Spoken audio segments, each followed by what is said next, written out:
G'day everyone, welcome back to the channel. I've been painting some Peri Plastic British for the peninsula. It's a slow progress for me. I am a slow painter, but I like to do a lot of highlighting and details and whatnots. So this, I enjoy that. So now I have I've done it, like prepared a whole box worth. Some of them you can see right over the back, and there's more on the table on my desk that I need to get up onto the painting stands. But I thought I'd do the first 8. They were just from a box. You can make 4 British riflemen.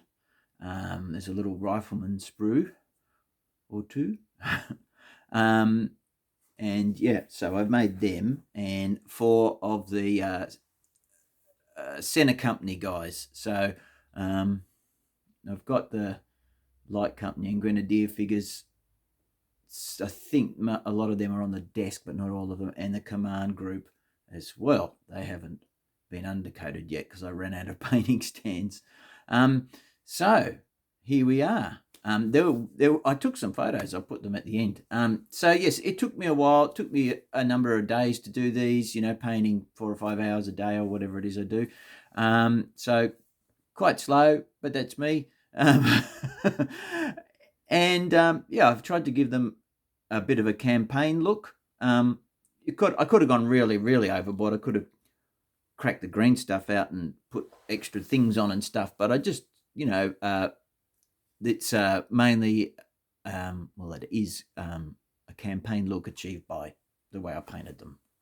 So what I've done, you can see with the riflemen, and with the Center Company guys, there's different trouser colours.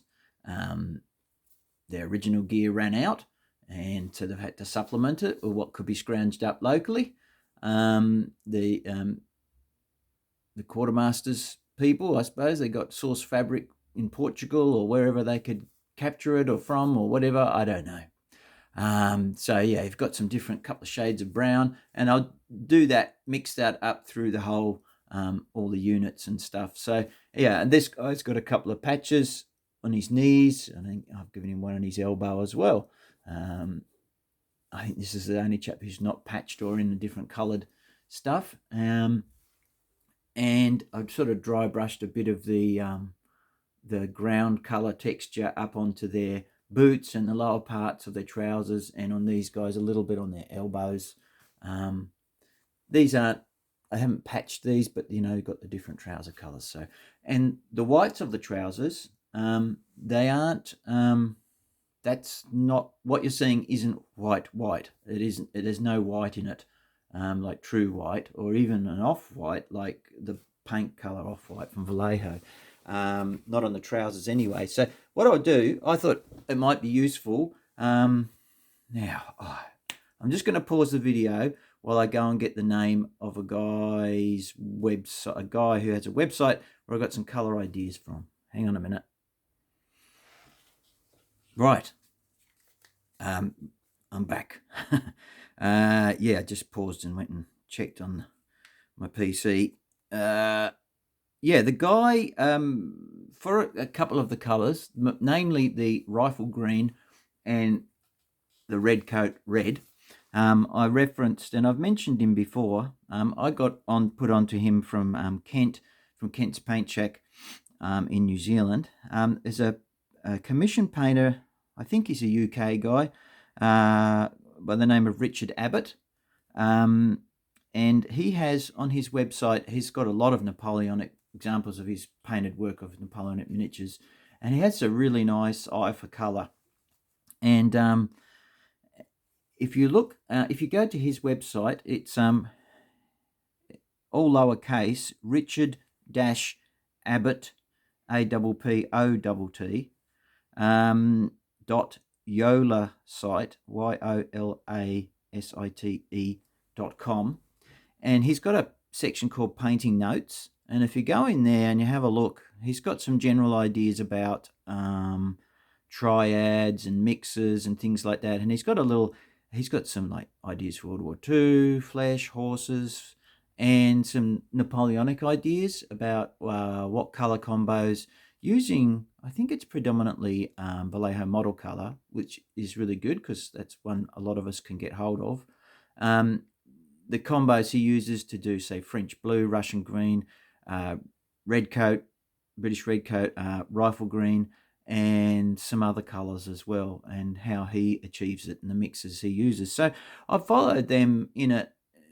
Yeah, I have, for those two colors, I've followed them. So the other stuff's all just out of my head, but I thought I'd show you, and also how I did the off-white, because it might prove useful. I hope so. Well, I like that's one of the things I like about the hobby and a hobby community is the exchange of ideas and information, that we're not like playing secret squirrel and trying to keep it all to ourselves, but we're sharing it because we all learn from each other. Okay, so that's Richard Abbott's site. So let's have a look at the colours. Now the rifle green, I like his ideas because it turns out a nice dark rifle. I'm just standing up to reach over to grab the paints that I used. So now I didn't have the Vallejo extra dark green, but I did have this. So this is the AK Interactive extra dark green. You can see that there. AK 11153. So I started with that as my base.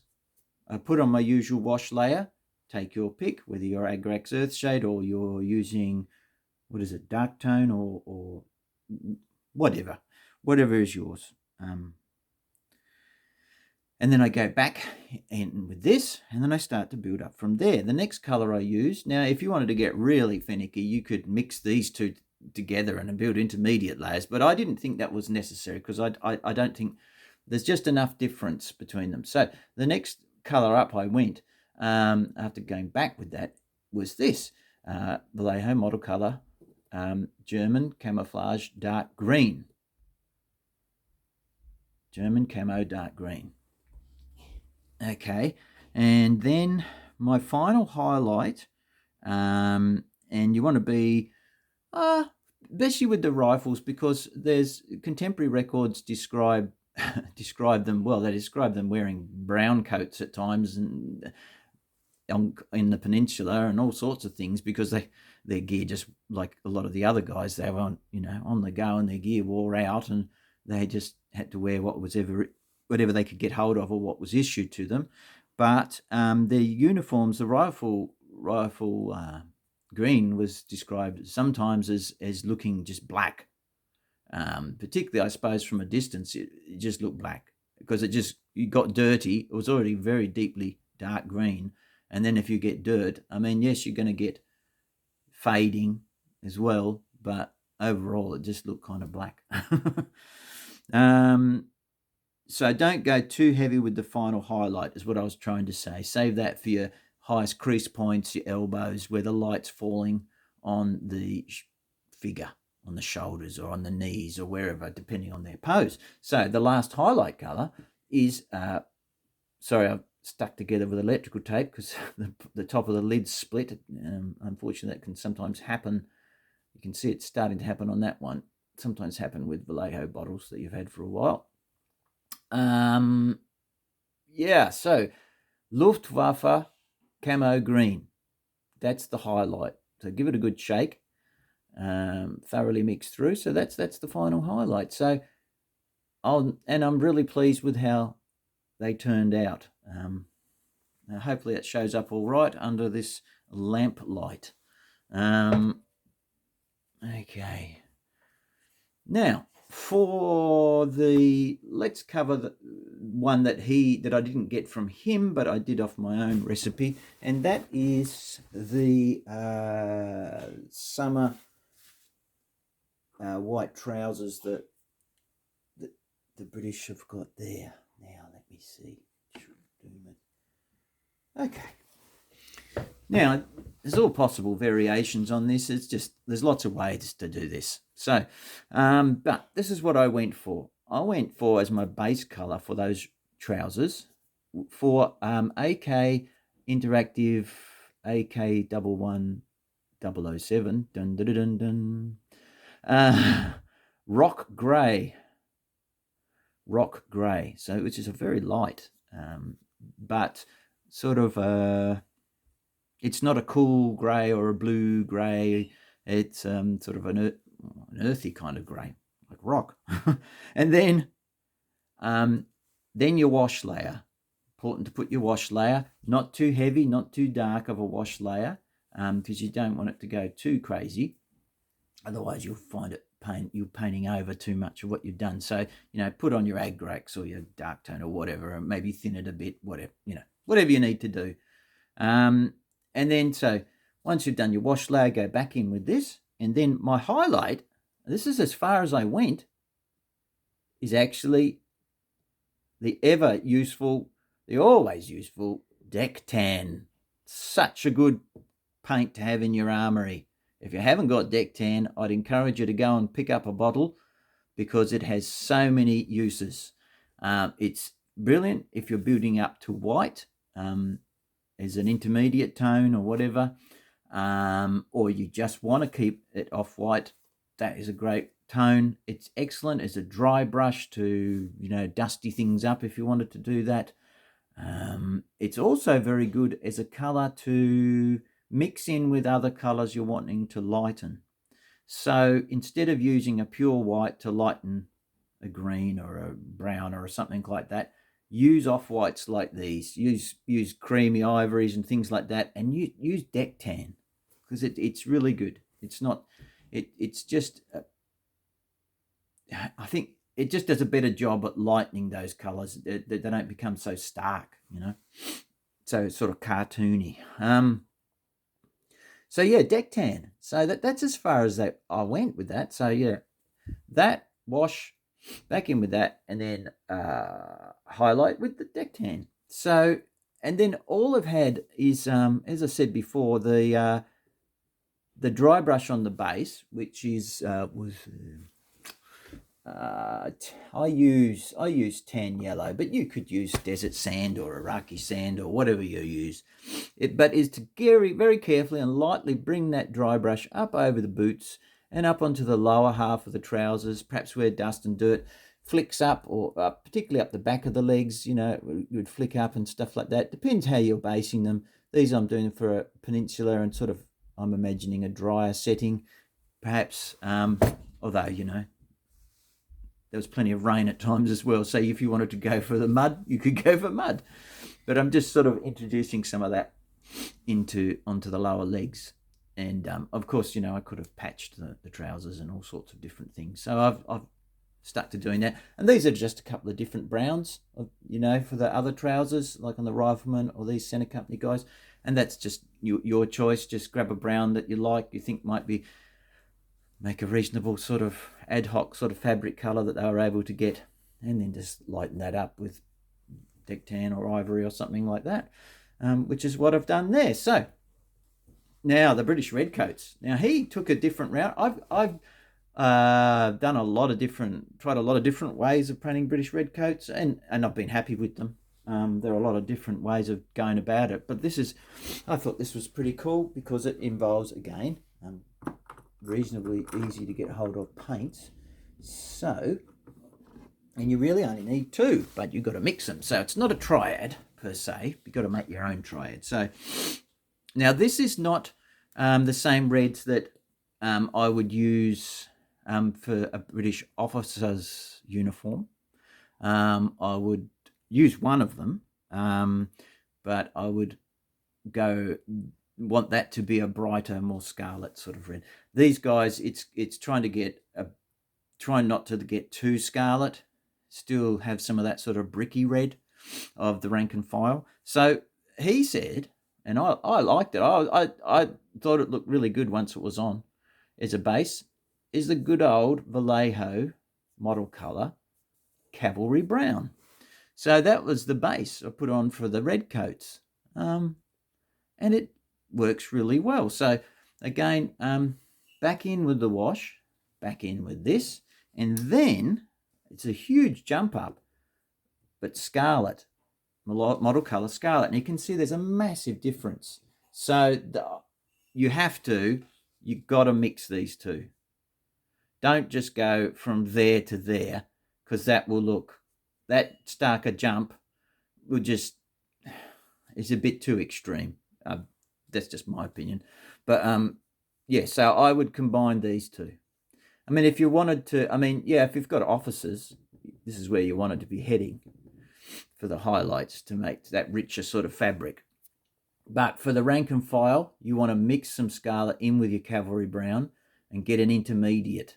And then you might add a little bit more scarlet. I can't think, I'm not sure if I used any pure scarlet. I think all of it had something of this in it.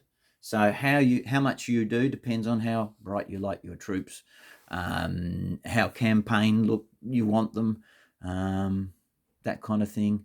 But yeah, save your really pure scarlet stuff, or your brighter scarlets, for your officers. Would be my recommendation. So these are Richard Abbott's suggestions. So he's basically saying use these two, but then mix, create your intermediates just on your palette, whether you use a wet palette or a plate or whatever you use, and do it that way. And yeah, I think that worked out. I didn't need lots of paints, just two, and then mixed them together. So yeah, quite pleased with that. And everything else is yeah, the strapping on the guys, again, it was just a matter of using the deck tan mostly, but then I used Vallejo off-white to get some lighter highlights on the tops of the plumes and on some of the select parts of the straps and stuff. So yeah, now the canteens I've gone for, I didn't want a brilliant bright blue, I wanted more of a blue grey. So if we look on the back here,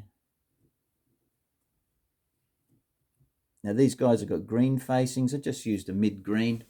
Let me see, what did I use for the canteens? And this choice is up to you, but I didn't want too bright a blue, so I went for dark blue-grey from AK Interactive. And I think you could probably get away with a similar colour perhaps for British Artillery maybe. I don't know.